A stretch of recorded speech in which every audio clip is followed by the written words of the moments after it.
Dhaka college আর Dhaka city college, তো দুইটা কলেজের সংঘর্ষ সৃষ্টি হয়েছে। তো দুয়া পক্ষই এক পক্ষকে দৌড়াদৌড়ি দিতেছে বা আর এক পক্ষকে পিটুনি দিতেছে। তো গতকাল বিষয়টা হচ্ছে যে সারা ঢাকা জুড়ে তমতম ছিল এই দুই কলেজের স্টুডেন্টদের, মানে আওতাধীন ছিল সকল রাস্তা বা এই দুইজনের জন্য বা দুই কলেজের স্টুডেন্টদের জন্য যান চলাচল বন্ধ ছিল। এমনকি হাতাহাতি মারামারি সব কিছু সৃষ্টি হয়ে যায়, এক কথায় সব কিছু নিয়ন্ত্রণের বাইরে চলে যায়। দেন ওই জায়গায় পুলিশ যায় আর সেনাবাহিনী যায় মোতায়েন করা হয় সে জায়গায়। গ্যাস চালার পর কোনোভাবে নিয়ন্ত্রণে আনে সব কিছু, বাট তারপরেও নিয়ন্ত্রণে আসে না। তো ছাত্ররা রাতভর মিছিলে থাকে। এখন বিষয়টা হচ্ছে তারা কিসের জন্য সংঘর্ষ বেঁধেছে। আমরা সবাই জানি যে ছাত্ররা একত্রে থাকার কথা, বা ছাত্ররা যেহেতু দেশ স্বাধীন করেছে, তারা নিজেদের ব্যক্তিবোধ রয়েছে, তারা দেশ পরিচালনা করতেছে, তো তারা তো একত্রে থাকার কথা। এই জায়গায় তো সংঘর্ষের কোনো বিষয়ই না, বা তারা একে অপরকে হাতাহাতি করতে পারে না।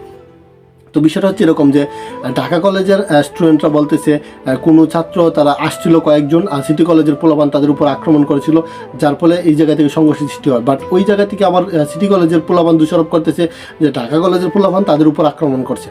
ওইগুলা থেকে সাধারণ 4-5 জন শিক্ষার্থী থেকে শুরু করে ওইটা একজন একবারে পুরো কলেজে নিয়ে রূপ নিয়েছে। তো প্রথমে ছিল 10-12 জন স্টুডেন্টের মাধ্যমে, দেন ওই জায়গা থেকে ছড়িয়ে ছিটে ওইটা এখন পুরা বিশ্ববিদ্যালয় নিয়ে নিচ্ছে বা দুটা কলেজই নিয়ে নিচ্ছে। ঢাকা কলেজের সকল শিক্ষার্থী আর সিটি কলেজের সকল শিক্ষার্থী, তারা দুই পক্ষের মাঝে বিশাল বড় সংঘর্ষ হয়ে যায়। পুরো রাস্তা ইট পাথর ফিকেল সব কিছু দিয়ে ভরে যায়, আর সেনাবাহিনী পুলিশ তারা যে সব কিছু নিয়ন্ত্রণে আনে। তো দেশের যে অবস্থা, বা আমরা সবাই জানতাম যে শিক্ষা হচ্ছে যে জাতির মেরুদণ্ড, বা শিক্ষা জাতির উন্নয়নের অগ্রগতি যাত্রা।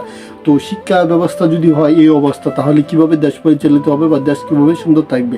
তো শিক্ষার্থীরা যারা যে জায়গা হচ্ছে, শিক্ষা হচ্ছে যে জ্ঞানের স্থান, যে জায়গায় নিয়ে জ্ঞান নেই মানুষ, তারা সেই জায়গায় যায় বিশৃঙ্খলা সৃষ্টি করতেছে, আর সরকারের বিরুদ্ধে কথা বলতেছে, দেশ থেকে সরকারের পতন ঘটাচ্ছে বা দেশ শাসন করতেছে, দেশের বিশৃঙ্খলা সৃষ্টি করতেছে।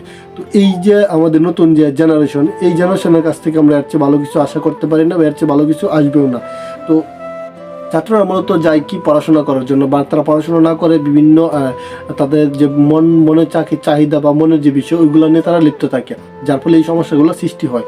তো যে কোনো কারণে হোক বা কোনো না কোনো ব্যক্তিত্ববোধের কারণেই সমস্যাটা সৃষ্টি হয়েছে। তো এখন বিষয় হচ্ছে যে ঢাকা কলেজ আর ঢাকা সিটি কলেজ, দুই কলেজের মাঝে সংঘর্ষ আর সারা দেশব্যাপী ওটা ছড়িয়ে গেছে। তো সকলেই জানে, যেমন কি রাত্রেও এই জায়গায় সকলেই অবস্থান করে।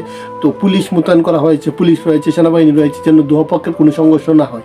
অনেকেই হসপিটালে আছে, ঢাকা মেডিকেলে অনেককে ভর্তি করা হয়েছে, হাত ভেঙেছে, পা ভেঙেছে, এইগুলো সংঘর্ষ হয়েছে। তো ছাত্র সমাজ দেশ স্বাধীন করেছে দেশকে সুন্দরভাবে পরিচালনা করার জন্য, কিন্তু তারাই দেশে বিশৃঙ্খলা সৃষ্টি করতেছে।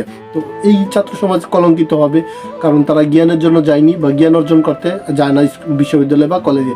তারা শুধু যায় নিজেদেরকে বিকাশ করার জন্য, চাহিদা মেটানোর জন্য, রাজনীতি করার জন্য, বুক বিলাসিতা করার জন্য। এটা তারা প্রমাণ দিচ্ছে। আর ছাত্র সমাজ তারা যা করতেছে, তো দেশের অধপতন যাচ্ছে বা দেশ অধপতনে যাচ্ছে, কিন্তু তারা নিজেদের কেরিয়ারটাকে নষ্ট করতেছে।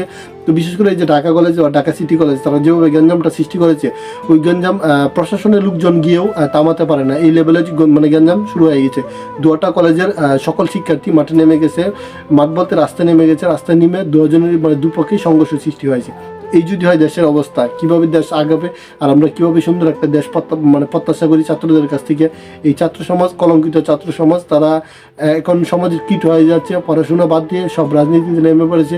তো কোনো ইস্যু হলেই তারা শুধু আন্দোলনে নেমে যায় আর রাজপথে মিছিল করার জন্য নেমে যায়। এই ছাত্র সমাজ আমরা চাইনি, বা এইগুলো ছাত্রদের কাছ থেকে আমরা আশা করি না।